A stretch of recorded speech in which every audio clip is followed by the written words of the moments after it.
میری بیوی بڑی ضدی تھی، میری کوئی بات نہ مانتی۔ میں جب اسے کسی کام کا کہتا تو وہ جائے نماز پر بیٹھ کر رونے لگ جاتی۔ مجھے بڑا غصہ آتا تھا، میں اسے طلاق نہیں دے سکتا تھا، اس لیے ایک روز میں نے اپنے 4 آوارہ دوستوں کو گھر پر بلایا اور انہیں شراب پلا کر اپنی بیوی کے کمرے میں بھیج دیا۔ سوچا کہ اب بیوی پر الزام لگا کر اسے طلاق دوں گا، مگر 1 گھنٹے بعد بیوی کے کمرے میں گیا تو جان نکل گئی، کیونکہ السلام علیکم ورحمۃ اللہ وبرکاتہ۔ میری عمر ان دنوں صرف 30 سال تھی، لیکن میں ابھی شادی کے لیے تیار نہیں تھا۔ ایک رات معمول کے مطابق میں پڑھائی سے گھر واپس آیا تو اماں نے مجھے ایک عجیب بات بتا دی۔ کہنے لگی کہ بیٹا، تمہارے بڑے بھائی کی شادی ہے، اس لیے تم کچھ دن کی چھٹی لے لو۔ مجھے حیرت ہوئی تھی کہ شادی سے پہلے کوئی بات مجھے نہیں بتائی گئی، اچانک بھائی کی شادی تیار ہو گئی۔ پر میں کیا جانتا تھا کہ بھائی کی شادی کے دن میرے ساتھ جو ہوگا وہ میری زندگی کو بدل کر رکھ دے گا۔ میرے بھائی کی شادی امی کی بانجی سے ہونا طے پائی تھی۔ امی اپنی بانجی کے لیے بہت زیادہ خوش تھی کہ اب وہ ان کی بہو بن جائے گی، لیکن میرا بھائی اس شادی سے خوش نہیں تھا، اس لیے میں نے سوچا تھا کہ بھائی کو خوش کروں گا، اسے ہنساؤں گا، لیکن میرے رونے کے دن قریب آ رہے تھے۔ یہ مجھے معلوم نہیں تھا۔ میں اپنی کلاس میں ہی ایک لڑکی مریم سے محبت کرتا تھا، اس سے شادی بھی کرنا چاہتا تھا، لیکن عین نکاح کے وقت جب مولوی صاحب میرے بھائی کو ڈھونڈنے لگے تو پتہ چلا کہ بھائی گھر میں موجود نہیں ہے۔ اماں نے مجھے بھائی کو ڈھونڈنے کے لیے بھیجا، لیکن بھائی مجھے کہیں پر نہیں ملا۔ اگر مجھے پتہ ہوتا کہ واپسی پر مجھے ایسے حالات کا سامنا کرنا پڑے گا تو شاید میں بھی اپنے بھائی کے ساتھ پیچھے پیچھے بھاگ جاتا، لیکن ایسا کچھ بھی نہیں ہوا تھا۔ میں واپس آیا تو اماں نے اپنی چادر میرے پاؤں میں لا کر رکھ دی اور میرے آگے ہاتھ جوڑ کر بولی، بیٹا خدا کے لیے میری عزت رکھ لو، ورنہ میں تمہیں کبھی اپنا حق معاف نہیں کروں گی۔ ایک بیٹی نے تو مجھے اپنی اوقات دکھا دی ہے، اب تم ایسا مت کرنا۔ میرے بچے، میں نے تمہیں پال پوس کر بڑا کیا ہے، خدا کے لیے بیٹا میرا مان رکھ لو، ورنہ میرے میکے والے ساری زندگی یہی سوچیں گے کہ میں نے ان کی بیٹی کا مذاق اڑایا ہے۔ اب تم ہی نے میری مدد کرنی ہے۔ اماں، میں کیا کر سکتا ہوں؟ میری بات سن کر اماں پھر سے رونے لگی۔ بیٹا بس تم اس لڑکی سے نکاح کر لو، میری بانجی سدرا بہت نیک بچی ہے، عالم دین ہے، تمہیں ہمیشہ خوش رکھے گی۔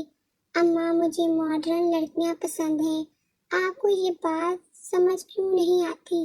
میں چڑ کر بولا تھا، مگر میں اماں کے آنسو مزید دیکھ بھی نہیں سکتا تھا۔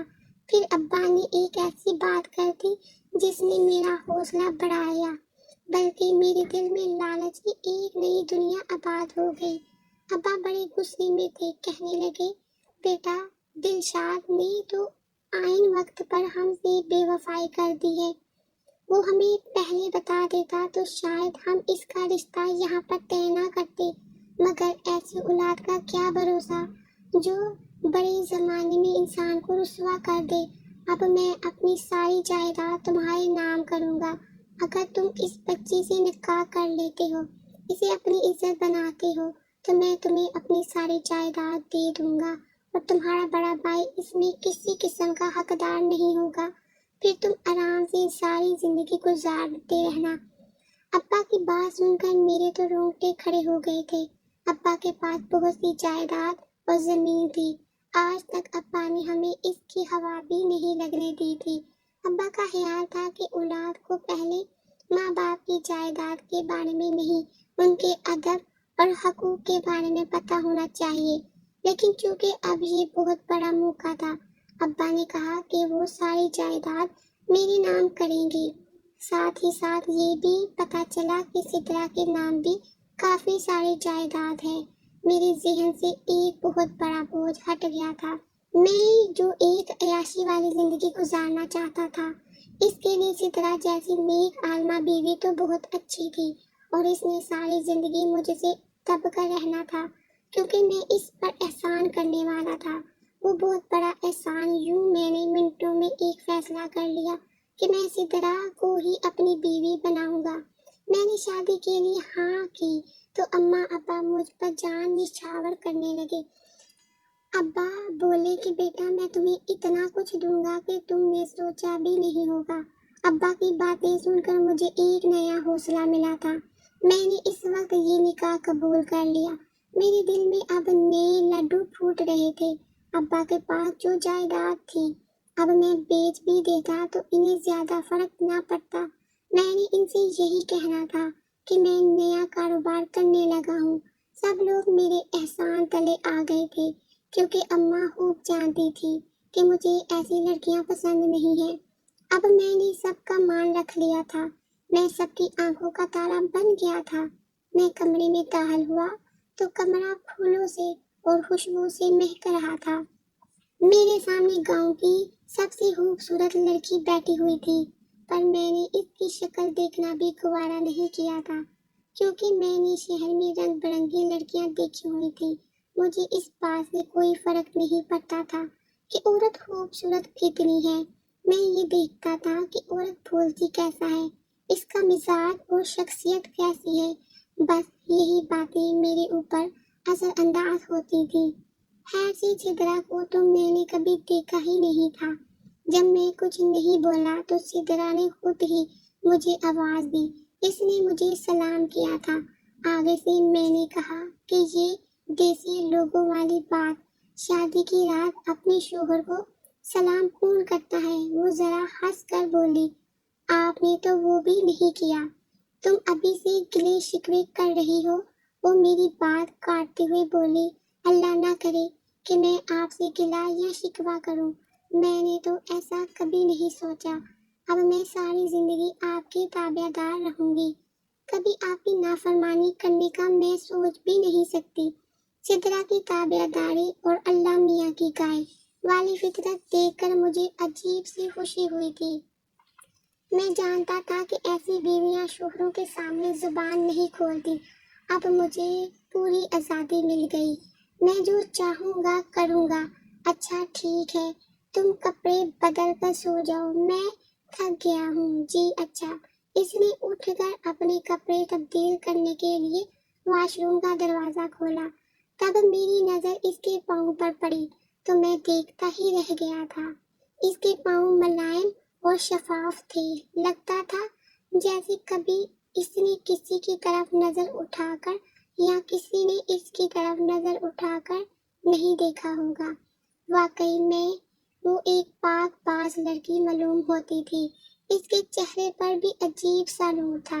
جب وہ وضو کر کے باہر نکلی تو میں بس اسے دیکھتا ہی رہ گیا تھا۔ میرے دل میں اس کے لیے محبت جاگی تھی، لیکن پھر وہ ساری لڑکیاں یاد آ گئیں جو میرے آگے پیچھے پھرتی تھی، میرے لیے مرتی تھی اور میرے لیے کچھ بھی کرنے کو تیار تھی۔ پھر میں ایک عورت کو اپنے آپ پر کیوں سونپتا؟ اس میں کیا خاص تھا؟ صرف شکل ہی تھی؟ ہرگز نہیں، میں نے دل میں سوچا اور باہر آ گیا۔ لان میں اگر میں سگریٹ پینے لگا، تھوڑی ہی دیر کے بعد اماں بھی وہاں پر آ گئی۔ میرے سر میں ہاتھ پھیرتے ہوئے بولی، بیٹا پریشان نہ ہو، تمہاری بیوی لاکھوں میں ایک ہے، تم دیکھ لینا ساری زندگی تمہیں خوش رکھے گی، وہ بڑی خاص بچی ہے، وہ تم قسمت والے ہو جو اس کے شوہر بنے ہو، ایسی لڑکیاں آج کل ڈھونڈنے سے نہیں ملتی۔ ہاں اماں آپ صحیح کہہ رہی ہیں، بس میں نے تو آپ کی عزت اور آپ کے مان کے لیے یہ سب کیا ہے۔ پھر اماں مجھے دعائیں دینے لگی، چلو بیٹا نئی نویلی دلہن ہے، تم جا کر اس کے پاس بیٹھو، اس کا دل بہلاؤ۔ ہاں اماں میں جا رہا ہوں۔ میں سر جھکا کر اندر گیا۔ میں نے دیکھا میری بیوی جائے نماز پر بیٹھی نماز پڑھ رہی تھی۔ نہ جانے کیوں اس کا سبب دیکھ کر مجھے اسے تنگ کرنے کا دل چاہ رہا تھا۔ میں نے اسے دیکھ کر طنزیہ جملہ کہا کہ تم نے شادی سے پہلے ایسے کون سے گناہ کیے تھے کہ اب جائے نماز پر بیٹھ کر ان کی معافیا مانگ رہی ہو؟ کوئی تو وجہ ہوگی، کچھ تو کیا ہوگا تم نے اپنے ماضی میں۔ میری بات سن کر وہ مسکرا دی اور بولی، میں تو آپ کی سلامتی اور لمبی عمر کی دعا مانگ رہی ہوں، میرا ایسا کوئی گناہ نہیں ہے۔ ویسے ہم سب گناہ گار ہیں، ہمیں اللہ تعالیٰ سے معافی مانگنی چاہیے اور ہدایت کی دعا کرنی چاہیے، کیونکہ تمہیں کیا لگتا ہے میں جہنم میں جاؤں گا؟ میری بات سن کر اس نے میرے پاؤں چھوئے تھے، مگر مجھے یہ سب بناوٹی لگ رہا تھا، کہیں سے بھی وہ مجھے حقیقی معلوم نہیں ہو رہی تھی۔ اس کا صبر مجھے مزید غصہ دلاتا گیا۔ اگر تھوڑا سا غصہ وہ بھی کر لیتی تو میں نارمل ہو جاتا یا سمجھ جاتا کہ وہ بھی میرے جیسے انسان ہے، پر وہ تو فرشتہ صرف انسان بن رہی تھی۔ اس کے کپڑے، اس کے چلنے پھرنے کا اور بولنے کا انداز سب ہی الگ تھا۔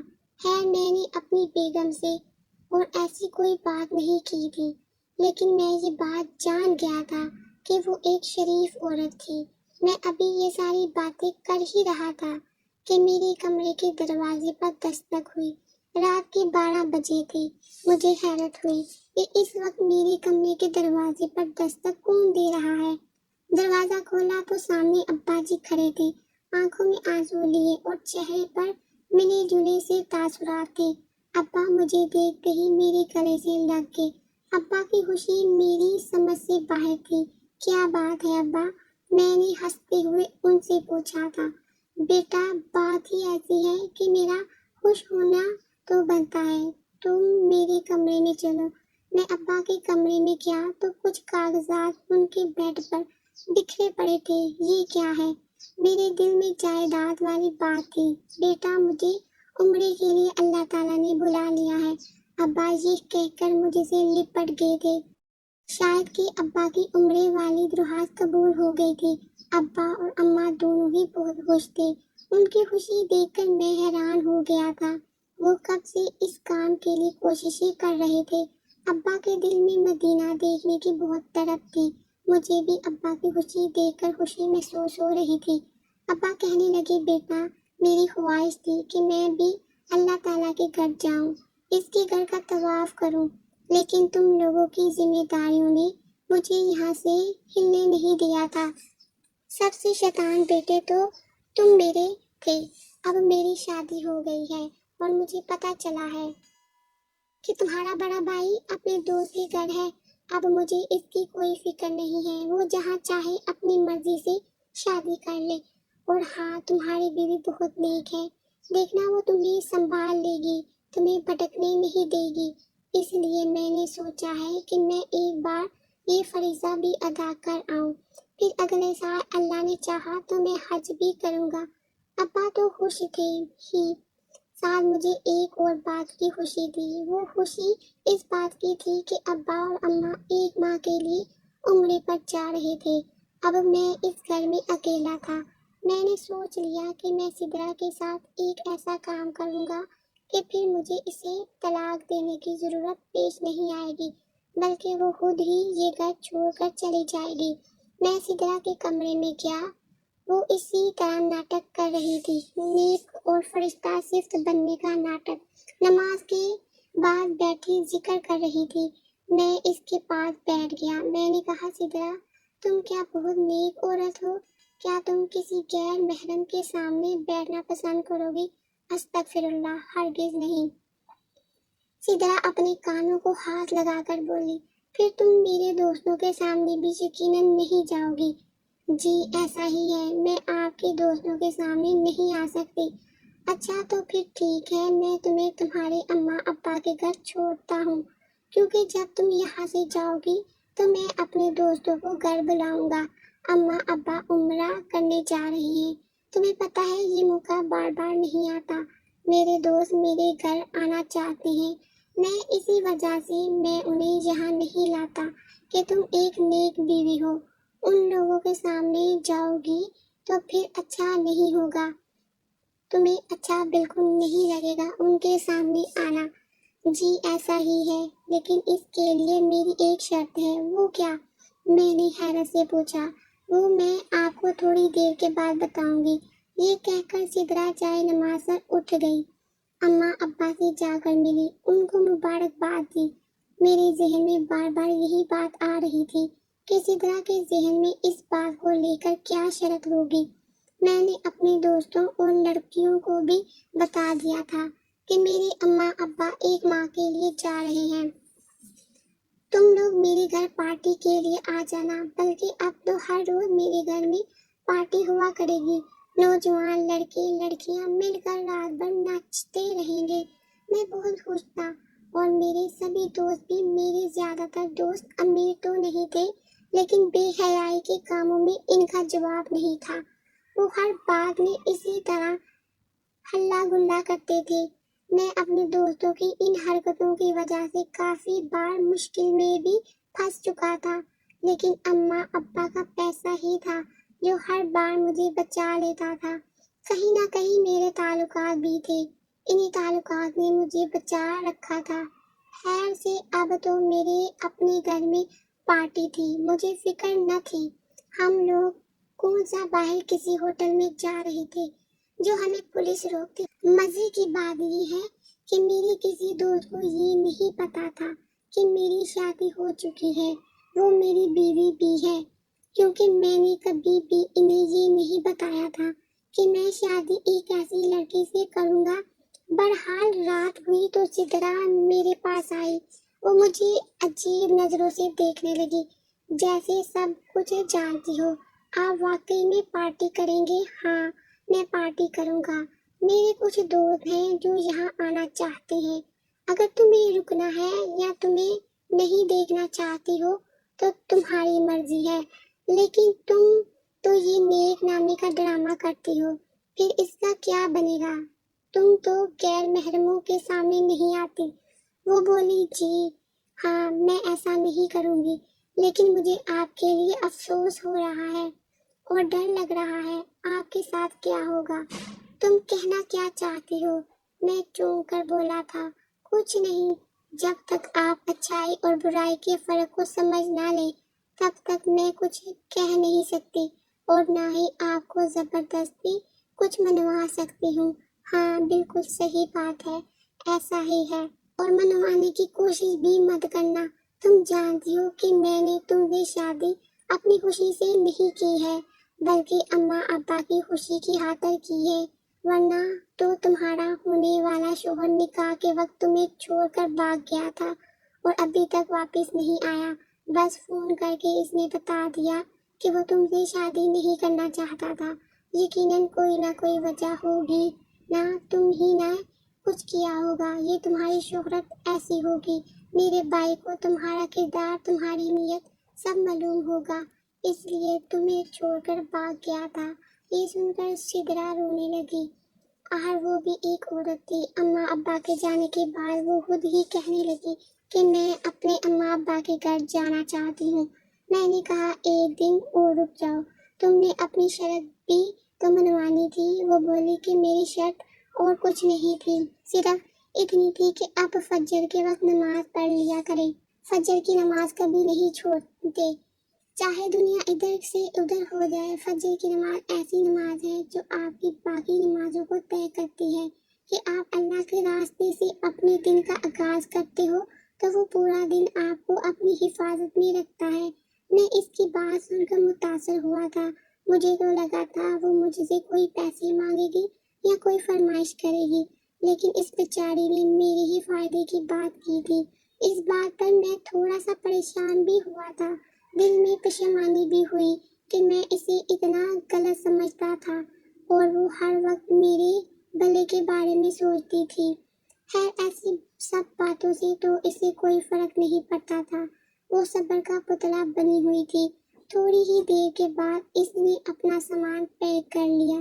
میں دل میں اداس ہو رہا تھا، لیکن میں نے اسے اس بات کا اظہار نہیں کیا۔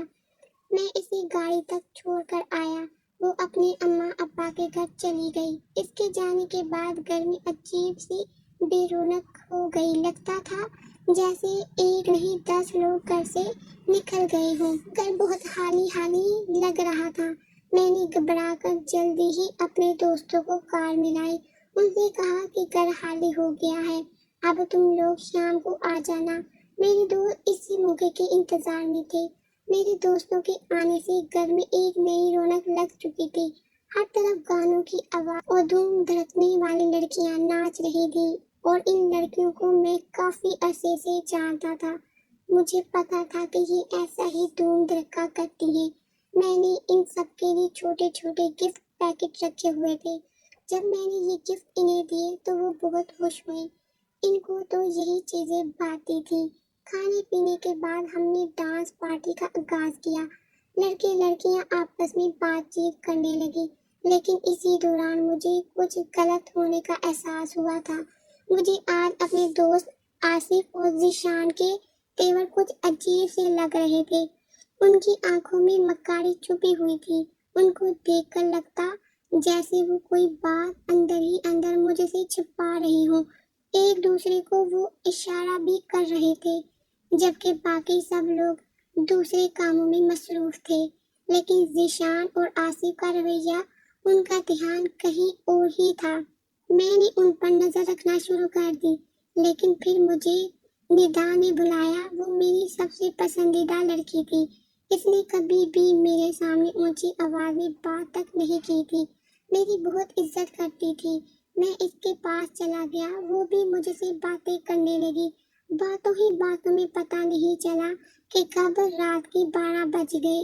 پھر ہم لوگوں نے بیٹھ کر ایک بار پھر سے شراب پی تھی، لیکن ابھی بھی آصف کی آنکھیں کچھ اور ہی بتا رہی تھی۔ وہ شراب پینے میں زیادہ دلچسپی نہیں لے رہا تھا۔ مجھے بے چینی ہونے لگی تھی۔ میں پچھلے کمرے کی طرف گیا تو مجھے اپنی بیوی کی آواز آئی۔ وہ مجھے کمرے میں بلا رہی تھی، کہہ رہی تھی نماز پڑھ لے، خدا کے لیے نماز پڑھ لے، اور ان لوگوں کو یہاں سے نکال دے ورنہ بہت برا ہوگا۔ میں یہ آواز سن کر حیران رہ گیا۔ وہ تو میرے سامنے مائکے گئی تھی، کیا وہ واپس گھر آ گئی تھی؟ مجھے بہت غصہ آیا تھا۔ اس کی آواز حقیقت میں میرے کانوں میں ٹکرا رہی تھی۔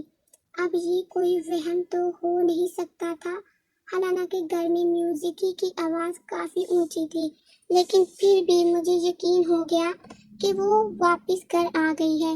غصے میں نے اپنے کمرے کا دروازہ کھولا اور دروازے کو کنڈی لگا دی، لیکن جیسے ہی میں نے دروازے کو کنڈی لگائی، باہر سے شدید قسم کی آوازیں آنے لگیں۔ آوازوں میں ایسی تھی جیسے سن کر میرا دل بیٹھ گیا تھا۔ یہ آواز میں پستول سے نکلنے والی گولیوں کی آواز تھی۔ میں اپنے کمرے کے بیڈ کے نیچے لیٹ گیا تھا۔ مجھے وہاں ڈر لگ رہا تھا۔ لگتا بھی کیوں نہیں میں اپنے کمرے میں چھپا تھا۔ تھوڑی ہی دیر میں میرے کمرے کے دروازے پر دستک ہونے لگی۔ میں سمجھ گیا کہ گھر میں چور گھس آئے ہیں۔ پولیس کو میں پہلے ہی کال کر چکا تھا، اور تھوڑی ہی دیر میں پولیس کا الارم بھی بجنے لگا تھا۔ میرے کمرے کے دروازے کو کوئی کھول نہیں سکتا تھا، کیونکہ میرے کمرے کا دروازہ بہت مضبوط تھا۔ اس کا تالا اگر 400 کلو وزن لگایا جائے تب جا کر ٹوٹ سکتا تھا۔ بلا وجہ میرے کمرے کا دروازہ کوئی توڑ نہیں سکتا تھا۔ اس کمرے میں سارا زیور، قیمتی چیزیں، پیسے اور ہر طرح کے کاغذات رکھے ہوئے تھے، جبکہ میرا موبائل میں اپنے ساتھ ہی لے کر اپنے کمرے میں آ گیا تھا۔ میرے دوستوں نے مجھے زیادہ شراب پلانے کی کوشش کی تھی، مگر میں نے بہت کم شراب پی تھی، جس کی وجہ سے میں اپنی ہوش و حواس میں تھا۔ جب مجھے میری بیوی کی آواز سنائی دی تھی، مگر جب کمرے میں آیا تو اندر کوئی نہیں تھا۔ میں یہی سوچ رہا تھا کہ اس وقت پولیس آ گئی اور سارا ڈرامہ ختم ہو گیا۔ سب لوگوں کو پولیس گرفتار کر کے لے گئی۔ میں نے آصف اور ذیشان کا نام بھی لے لیا تھا۔ وہ غریب گھر سے تھے، لیکن بڑے ہی مکار اور چلاک نکلے تھے۔ وہ آج مجھے مارنے اور میرے گھر ڈاکہ ڈالنے کا منصوبہ بنا کر آئے تھے۔ حقیقت سن کر مجھے تو یقین نہیں آ رہا تھا کہ میرے دوست، جن کو میں بہت زیادہ اچھا سمجھتا تھا، میرے اپنے جگری دوست میرے خلاف اتنا بڑا منصوبہ بنا سکتے ہیں۔ ان کو میری شادی کے بارے میں بھی پہلے سے ہی پتا تھا، وہ سب پہلے ہی جانتے تھے۔ وہ یہ بھی پتا تھا کہ میرے کمرے میں اچھا خاصا قیمتی زیور پڑا ہے۔ یہ لوگ وہ سب اٹھا کر چوری کرنے کا منصوبہ بنا چکے تھے، لیکن عین وقت پر پولیس آ گئی اور سب لوگ پکڑے گئے تھے۔ لیکن سب سے بڑی بات جس کی طرف میں آپ کی توجہ دلانا چاہتا ہوں وہ یہ کہ اس رات میری بیوی گھر میں نہیں تھی۔ وہ اگلے روز گھر واپس آئی تھی، لیکن اس کی عبادت اور اس کی دعاؤں نے مجھے بچا لیا تھا۔ شاید یہی اللہ تعالیٰ کے بندوں کی خاص بات ہے کہ وہ وقت اور حالات کو پہلے ہی ڈھونڈ لیتے ہیں۔